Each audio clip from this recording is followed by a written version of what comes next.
Ô Flávio, olhando para 2026, que é um ano importante para nós, um ano eleitoral, que a gente vai eleger o novo presidente do país. O que você enxerga para 2026? Como melhorar esse país?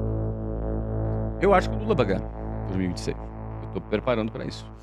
Quando você diz se preparando para isso, para suas empresas, você está tomando algum tipo de providência? Focado em expandir, focado em crescer. A ação de um governo ela pode ajudar ou atrapalhar a macroeconomia, mas na microeconomia, as transações, os negócios, a gente tem que estar preparado para crescer. Ou seja, nós não temos dívida, nós somos uma empresa que é zero dívida, uma empresa que tem caixa, uma empresa que gera caixa, ou seja, caixa é uma das coisas que você tem que estar em alta para se preparar para ambientes de macroeconomia desfavorável. Ou seja, eu não dependo de aporte de capital de investidor, nem de IPO, nada disso, porque se eu dependesse disso, ia ficar na mão. Você imagina o cara que tomou dívida 2% de juros ao ano e agora ele carrega essa dívida com 15%, 18% de juros ao ano. Tá ferrado. Esse cara tá consumindo caixa pra caramba. Aí esse cara, de repente, depende de um investimento ou de um IPO para pagar essa dívida. Aí não tem. Então tem muita empresa passando dificuldade nesse ponto. Então, quem se alavanca muito é porque está confiando no país. Então, eu entro no modo que você não pode confiar na economia do país. Você tem que trabalhar o quê? Na economia real. Gerar caixa, reduzir despesa, ter uma gestão melhor, entendeu? Não contar com investimento ou com IPO, não contar. Porque num cenário onde Lula é reeleito, que esse é o mais provável, geralmente o cara que está na situação é o cara que vai ser reeleito, não é? Um cara que tem a máquina na mão para fazer a propaganda na mão e principalmente com ações populistas. O Brasil vive uma situação muito delicada por conta desse conflito entre poderes, por conta de uma posição, na minha visão, abusiva do judiciário, entrando na política. Eu não penso que o judiciário deveria entrar na política, mas ele está entrando e ele se acha no aval para entrar para salvar a democracia. É um pouco contraditório, né? Alguém usurpar das atribuições de um poder em nome de salvar a democracia. É uma confusão, cara. É uma confusão. Então, o Brasil vive aí, na minha visão, uma confusão institucional que não é boa. Pode ser que um determinado lado hoje esteja satisfeito com isso, porque talvez esse tipo de atuação seja favorável para o seu lado, na visão desse lado. Mas isso para a democracia não é bom. Para o país, para a institucionalidade, na minha visão, minha opinião é que isso não é um bom negócio. Com toda a franqueza. Tenho 53 anos, sou empresário há 30 anos. O presidente da República tem muito pouco poder. Que ruim, porque nós nunca vamos ser uma Suíça. Que bom que nós nunca vamos ser uma Venezuela. Ele tem uma influência forte na economia.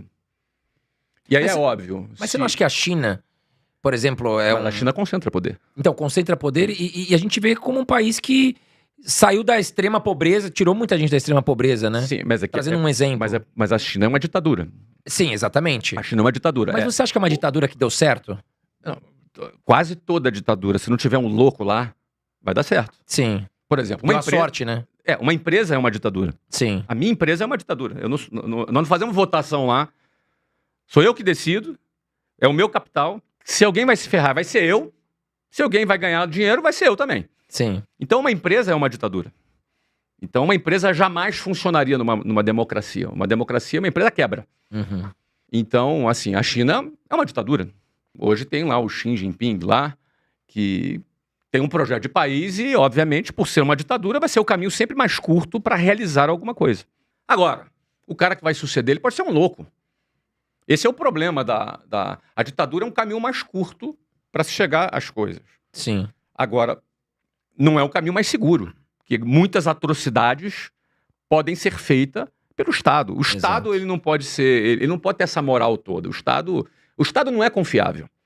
O Estado não é confiável. Se cair na mão errada... Cai na mão errada, e quase sempre vai cair na mão errada em algum momento, de pessoas que usam o Estado pelos seus próprios interesses, para comer lagosta, para beber vinho importado, para andar de jatinho da FAB, para gastar sem transparência emendas no Congresso. Tem de tudo, meu amigo. Mas aí você Isso não pensa... Fora a estrutura estatal. Exato. E você não pensa nesse cenário... Eu até te interrompi, desculpa, Flávio. Não, imagina. Por quê? Não é que eu não pense nesse cenário. Você não quer se preocupar com política. Não é exatamente que eu não pense nesse cenário. É que eu penso que grande parte do esforço desse cenário é inócuo. Você entendeu? O Brasil tem lá uma meia dúzia de vitalícios em Brasília, nas autarquias, TCU, CGU, STF. Esses caras estão lá e não precisam do seu voto. Daqui a 20 anos eles estão lá. São eles que mandam no país. Não adianta lutar contra. O sistema do Brasil vai continuar assim. Eles são amparados pela Constituição de 1988. Existe uma Constituição que ampara esse sistema. Então o Brasil a população acha que vai resolver alguma coisa escolhendo X, Y, Z, quando na realidade esse X, Y, Z tem muito pouca manobra. Então você tem ali uma espécie de monarquia estatal conduzindo o Brasil, uma população lutando para escolher X, Y, Z, e a diferença é que ele vai fazer é muito pouco. Esse governo atual, do ponto de vista econômico, tem causado aí essas questões econômicas.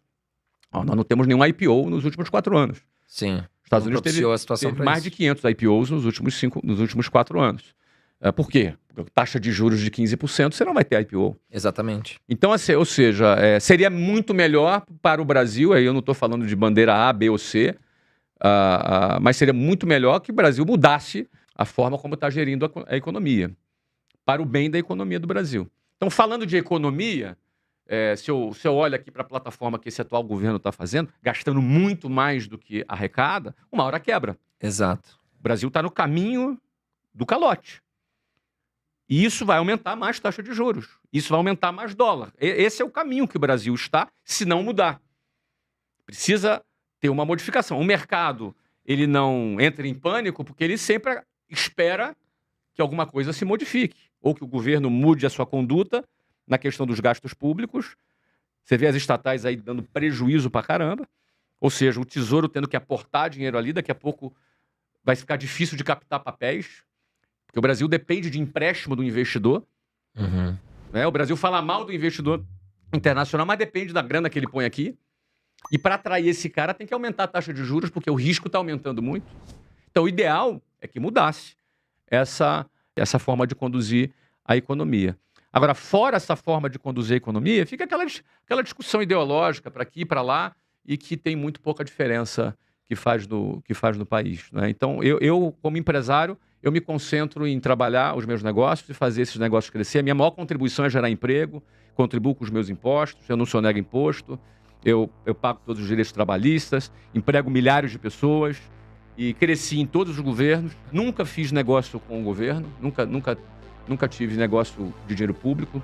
Eu tenho um preconceito com dinheiro público, não quero dinheiro público na minha empresa, entendeu? Então, esse tipo de postura que eu tenho diante dessa questão política me ajudou a eu crescer as minhas empresas aqui no Brasil, né?